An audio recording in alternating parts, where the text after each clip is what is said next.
Ivana Vogrina preiskuje protikorupcijska komisija. V mariborskih zaporih je še vedno 25 protestnikov. Janez Karlin, legenda mariborskega kulturnega prizorišča.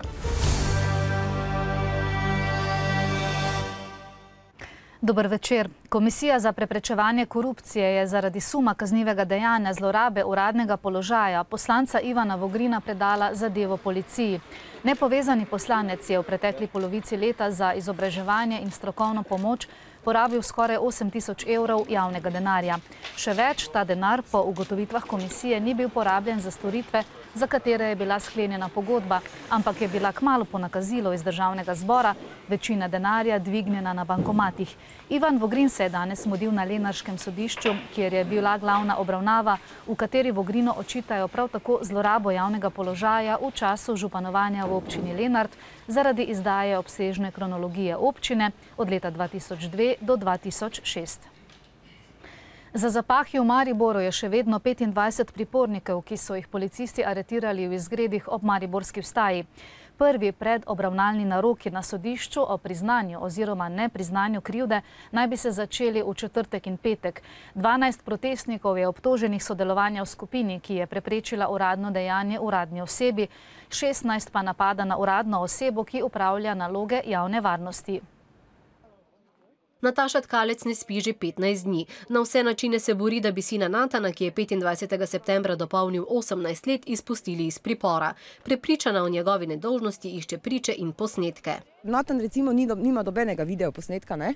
Ti ljudje, ko ga imajo, recimo, da tu zdaj rečem zaprav za tega Jerryja, ko se čuje na kameri, glej, letima stran, kocke letijo, da ne bomo kaj dobila, pa to potem je aretacija sledi. Če njim ne zadošča videoposnetek, kak naj jaz dokažem, da je moj sin nedolžen, če nimam videoposnetka? Jerryja, avtorja posnetka, dobro pozna igralec Aljoša Trnovšek. Pravna država je na psu. In to, da sodnica ne sprejme videoposnetka kot dokaznega gradiva in se opira na izjavo enega policista, ki je baje videl, kako je Jerry vrgel v njega granitno kocko, je smešno. Tkalčeva dodaja, da je sina na protestu 3. decembra zaradi solzivca začelo dušiti in ko mu je na hrbet skočil neznan moški, se je začel braniti. Ni vedel, da je kriminalist skočil na njega, ni se predstavil. Ne, v tistem momentu, ko je skočil na njega, ne, potem med prerivanjem, to zdaj ne vem točno, ali je bilo med prerivanjem takrat, da je on skapiral, da je kriminalist, ali potem že, ko so oni zraven pristopili. Nata naj bi pred sodnika skupaj s še 11 priporniki stopil v četrtek oziroma petek. Učitajo mu, da je sodeloval v skupini, ki je uradni osebi preprečila uradno dejanje. Kazen od 3 mesecev do 2 let zapora. Pri tem Tkalčeva vse bolj skrbi. Naj bi se govorilo, da tisti, ki bodo priznali, bodo izpuščeni, tisti, ki pa ne bojo ostali dalje v priporu, se bojo stvari vlekli. Zdaj pa to moram povedati tako, ne, to ni pripor pol 14 dni. To je še mesec dni, pa potem je lahko še mesec, 3 mesece, no 3 mesece, pa potem se še lahko podaljša, tako da je lahko meni otrok, kaj jaz vem, leto, 2 not mi ostane. Vkolikor pride do priznanja krivde, se vsekakor potem tudi narok za izrek kazenske sankcije razpiše in se zadeva odloči o višini kazenske sankcije tudi na samem naroku. Mora biti tudi istega dne. V podporo priprtim naj bi jutri v vseh mestih, kjer so za petek napovedani protesti, protestniki na policiji prijavili sami sebe zaradi nevarnosti, da bi ponovno protestirali. V Maribor pa prihajajo tudi predstavniki urada varuha človekovih pravic zaradi številnih prijav zoper ravnanje policistov. Predlog Desusa, da bi mestni svetniki odstopili takoj po sprejemu proračuna, podpirajo tudi v koalicijskem SDS-u. Obe svetniški skupini skupaj imata 12 potrebnih glasov za sklic izredne seje, na kateri bi se svetniki seznanili z osnutkom proračuna. V Desusu upajo, da bodo s pobudo uspeli pomiriti razgrete protestnike, ki se nameravajo ponovno zbrati že ta petek. Z mariborske občine pa sporočajo, da je priprava proračuna šele v začetni fazi. Pristojne službe tako že pripravljajo sklep o začasnem financiranju občine za prvo 3-mesečje. Mi smo imeli danes sestanek z stranko SDS, z gospodom Pivcem in z gospodom Blejcem. Naloge, oni so absolutno za ta pristop. Ostale manjše partnerje, ki so po 1 ali 2, te smo si razdelili, da jih bomo danes poklicali. Današnja javna dražba propadlega pohištvenega podjetja Li Poljčane je bila neuspešna, saj se je zaradi očitno previsoke izklicne cene ni udeležil noben potencialni kupec. Morebitno nadaljevanje proizvodnje otroškega pohištva bo tako moralo pa čakati še nekaj časa, da bo stečajni upravitelj Borut Soklič s prodajo po nižji ceni poskušal znova. In že smo pri drugem domačem dogajanju. Poslanke in poslanci že več ur razpravljajo o interpelaciji zoper ministra za notranje zadeve Vinka Gorenaka. Pri tem še vedno vztrajajo vsak pri svojem pogledu na izgubo podpisov pod pobudo za referendum o zakonu o slabi banki in na odgovornost ministra Gorenaka pri tem. Razprava vsakih toliko časa zaide tudi na druge teme. Interpelacija torej temelji na zavlačevanju. Ampak upozarjam vas, da je od mojega podpisa 29.12. do dostave v državni zbor 30. minilo 25, odnosno 26 ur. To drži. Drži pa tudi to, da je od državnega zbora do nas potovalo 39, odnosno 40 ur. Tak čas je minil, da smo mi sprejeli. Vi meni očitate 25 ur, Državnem zboru ne, ker vam to ustreza. Jaz pa ne očitam nobenemu.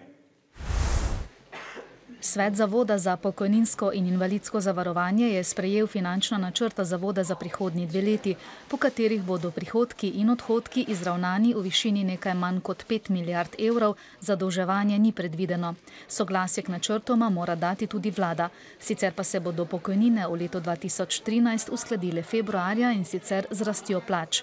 Po načrtu se bo število upokojencev prihodnje leto povečalo za 1,6%, medtem ko ta delež po oceni za letošnje leto znaša 2,6%. Stopnja registrirane brezposelnosti v Sloveniji se je oktobra v primerjavi s septembrom zvišala za 0,6 odstotne točke na 12,1%. Število delovno aktivnih oseb se je v 10. mesecu na mesečni ravni znižalo za okoli 1200.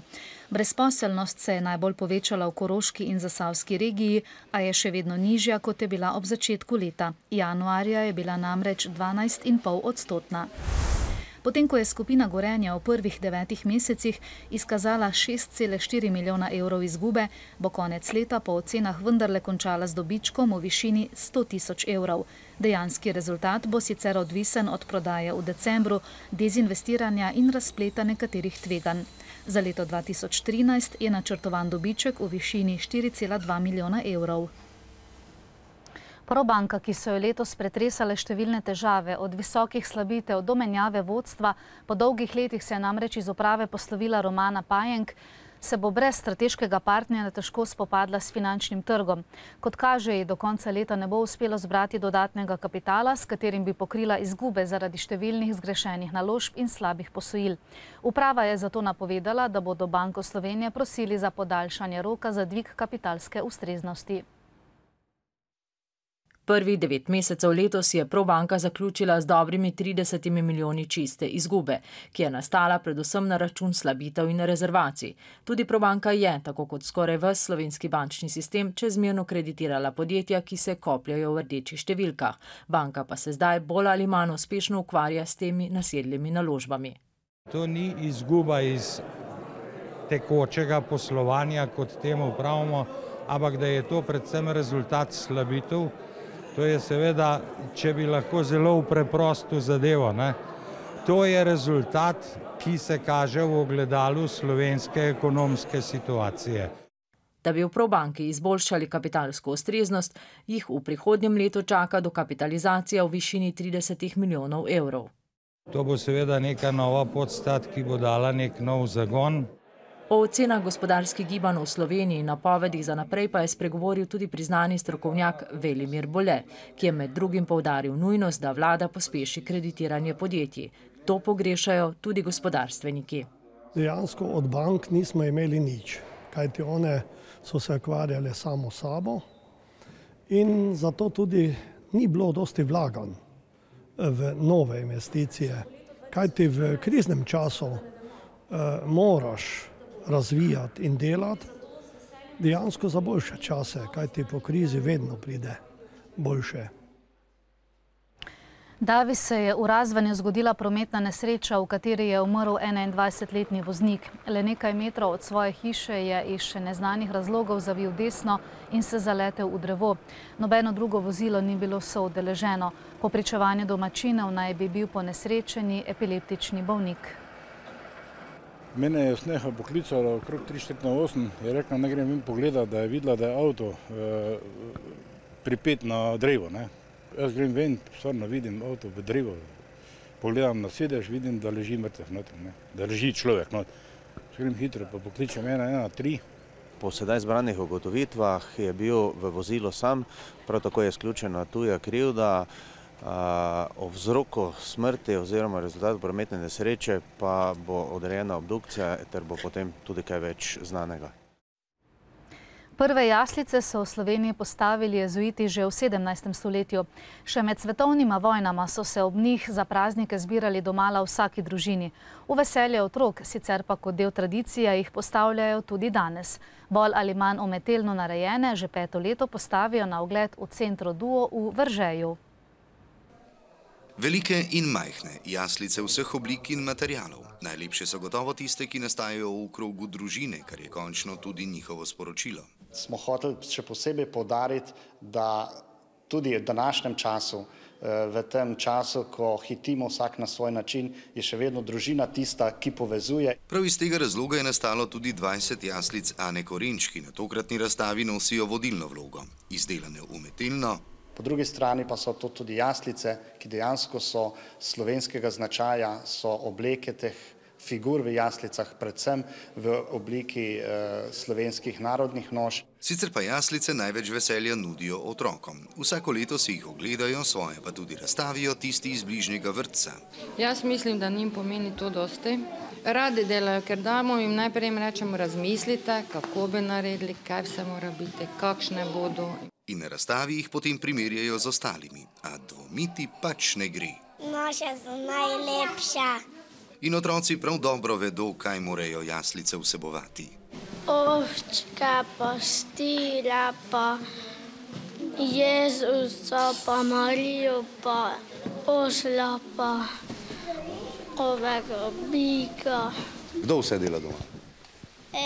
Mama, pa moja sestrica, pa jaz, ati pa vse ne data, se je služba. Otroška resnicoljubnost pač, ki še enkrat poudarja namen letošnje razstave v Veržeju.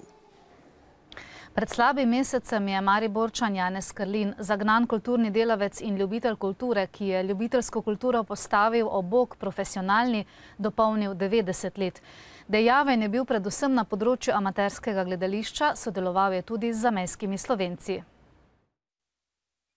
Pravzaprav jih ne kaže 90, največ 70. Gledališče je njegova velika ljubezen še iz srednješolskih let, ki jih je preživel v Celju. Jaz sem že takrat, ko sem v Celje hodil na predstave v celjskem gledališču, ki so bile še v začetku pol amaterske, pol profesionalne. Izobrazbena pot ga je pripeljala na učiteljišče. Tam se je posvetil zemljepisu in zgodovini, a poučevati mu ni bilo dano dolgo.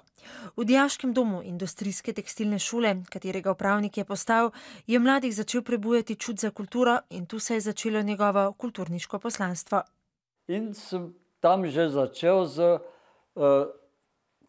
gledališko dejavnostjo, začel režirati, čeprav sem že prej nekaj poleg igranja v Rogaški, se s tem bavil. No in potem je bila pa sekcija Slave Klavora in tako se je moja vključitev v Slavo Klavoro začela. Od 60 let naprej je prevzel režiranje več kot 70 gledaliških del v ljubiteljskem gledališču Slava Klavora. Milena Muhič, Milada Kalezič in številni drugi poklicni igralci mu danes priznavajo, da jih je prav on navdušil za igralski poklic. Resno so ga nagovarjali, da bi kot direktor vodil SNG Maribor, pa je ponudbo zavrnil. V Mariboru sem imel kar preveč funkcij. V enem groznem obdobju jih je bilo nekaj 14 in mi je rekel moj igralec Miloš Karget, da so obešali za funkcije. Janez Karlin je svojo prepoznavno črno baretko in svojo karizmo nepogrešljiv obiskovalec na brezštevilnih kulturnih prireditvah in dogodkih v Mariboru ter okolici. Če ga ni, mu pravzaprav včasih kar malo zamerijo. Rad hodim na razstave, rad spremljam tudi literarne večere. Skratka, vse posod, ker je treba in ker me ni treba, še nekaj.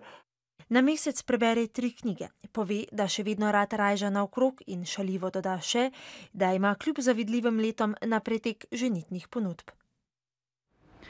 Mariborski kino Udarnik ljubiteljem filma v decembru poklanja posebno filmsko darilo. Do 30. decembra bodo namreč predvajali brezplačne projekcije približno 30 filmov, namenjenih tako odraslim kot otrokom. Danes je na sporedu film slovenskega režiserja Mitje Okorna Pisma svetemu Nikolaju.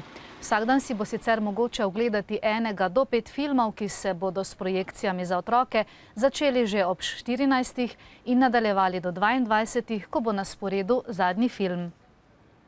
Dravograjska košarka se počasi vrača v družbo najboljših slovenskih ekip. Načrtno delo zadnjih let se kaže v rezultatih, ki jih dosegajo mlajše klubske selekcije. Zadnji se je med 4 najboljše ekipe uspelo prebiti selekciji do 14 let. Ko so pred nekaj leti v Dravogradu zaradi finančnih težav razpustili člansko ekipo, so se v celoti posvetili mlajšim kategorijam. V 5 letih so uspeli selekcijski proces pripeljati tako daleč, da imajo ekipe v mladinski, kadetski in pionirski kategoriji. Po rezultatih je nase najbolj opozorila selekcija do 14 let, ki je najprej nastopila na zaključnem pokalnem turnirju, sedaj pa še na podobnem turnirju, a v državnem prvenstvu. V začetku je bilo res težko tudi na Koroškem, samo zdaj, ko smo pač to razširili na celo Koroško in ko pokrivamo nekako 8 šol, je ta baza se zelo razširila in enostavno zdaj nimamo več takih problemov za delo z mladimi igralci. Z velikimi pričakovanji so Kuzmini varovanci pričakovali finalni turnir državnega prvenstva, ki so ga igrali v njihovi novi dvorani. A se jim je zalomilo že na prvi tekmi, ko so s Kranjčani izgubili za 6 točk. Sledil je poraz proti objektivno močnejšim igralcem Slovana, na tretji tekmi proti Krki pa je zmanjkalo energije. Nismo dali vse od sebe. To je bilo to, da pač smo bili zadnji na Final Fouru. Ampak že to je velik uspeh, da smo sploh tu. Finalni turnir je bil revija državnih reprezentantov, igralcev, ki bodo čez nekaj let krojili vrh slovenske članske košarke. V Dravogradu Koroški imajo 2 takšna, nekaj drugih pa čaka še trdo delo, da dosežejo nekaj podobnega. Zelo težko. Zato, ko je veliko fantov, ki so mogoče tudi boljši, pa večji, pa bolj eksplozivni in je tudi zato zelo težko. Najboljše košarkarje do 14 let v Sloveniji imajo v Slovanu. Na krilih Keriča, ki je v povprečju dosegal po 32 točk, so Slovanovci imeli največ preglavic na prvi tekmi s Krko, katero so premagali za 3 točke. V vrstah Dravograda Koroške sta bila najbolj učinkovita igralca Jan Strnčnik in Rene Grdadolnik, ki bosta tudi v pokalnem tekmovanju v naslednjem letu nosilca igre dravograjskih pionirjev, ki prehajajo v kadetsko konkurenco. Ukrajino sta zajela sneženje in hud mraz. Temperatura se je spustila pod -20 stopinj Celzija. Zaradi podhladitve je umrlo že 37 ljudi, več kot 160 jih zdravijo v bolnišnicah. Zelo hladno je tudi v Moskvi, iz Sibirije pa poročajo celo o 40 stopinjah pod ničlo. Mednarodne novice. Evropska unija je finančno vrednost Nobelove nagrade povečala na skupno 2 milijona evrov sredstev, s katerimi bo nudila pomoč več kot 23 tisoč otrokom po vsem svetu. V okviru pobude EU Otroci miru bo financirala projekte za zagotavljanje osnovnega izobraževanja in otrokom prijaznih prostorov na 4 območjih. Za približno 4 tisoč otrok v sirskih begunskih taboriščih na meji med Irakom in Sirijo, za več kot 5 tisoč kolumbijskih otrok, od katerih je večina beguncev iz Ekvadorja, za 11 tisoč razseljenih in begunskih otrok iz Konga ter 3 tisoč otrok na severu Pakistana, kjer divjajo spopadi.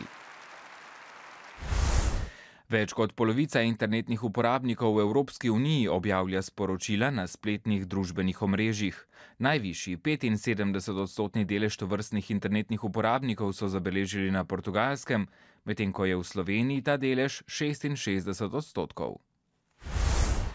Finsko tožilstvo je v primeru Patrija obtožilo 6 nekdanjih vodilnih uslužbencev tega finskega orožarskega koncerna, in sicer zaradi podkupovanja in industrijskega vohunjenja pri prodaji oklepnikov v Sloveniji leta 2006. Kot še pišejo, se bosta morala z obtožbami zaradi hujšega primera podkupovanja in industrijskega vohunjenja soočiti nekdanje direktorja Patrije in njene hčerinske družbe Patria Vehicles ter še 4 uslužbenci koncerna. V italijanskem Palermu na Siciliji sta se v ponedeljek zvečer zrušili stanovanjski zgradbi. Pri tem sta umrli 2 osebi, 2 človeka pa še pogrešajo. Preživeli stanovalci zgradb trdijo, da je za rušenje verjetno krivo najvišje nadstropje ene od zgradb, ki je bilo pred kratkim dograjeno nezakonito. Britanska kraljica Elizabeta II. Se je udeležila seje vlade ter tako postala prvi monarh, ki je sodeloval na seji vlade na Downing Streetu po letu 1781. Na seji so govorili o spremembi pravil za nasledstvo na prestolu, v skladu s katero bo v prihodnje prestol lahko zasedla prvorojenka. Doslej je namreč imel prednost njen brat, četudi je bil mlajši. Britanska kraljica je poglavarka države, a njen vpliv na dnevno politiko je zgolj formalen. Ministri so ob obisku kraljici podarili 60 pogrinkov v spomin na njeno letošnjo 60-letnico vladanja. Od dvornega blišča pa k vremenu. Precej jasno bo le na Štajerskem in v Prekmurju bo občasno zmerno oblačno. Po nižinah bo dopoldne megla, ki se ponekod lahko zadrži večji del dneva.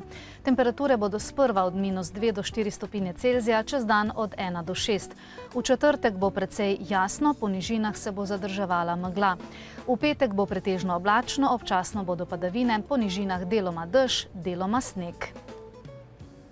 Upajmo, da bodo vsaj prazniki letnemu času in razpoloženju primerno pobeljeni. Hvala za pozornost in vabljeni, da še ostanete na našem sporedu.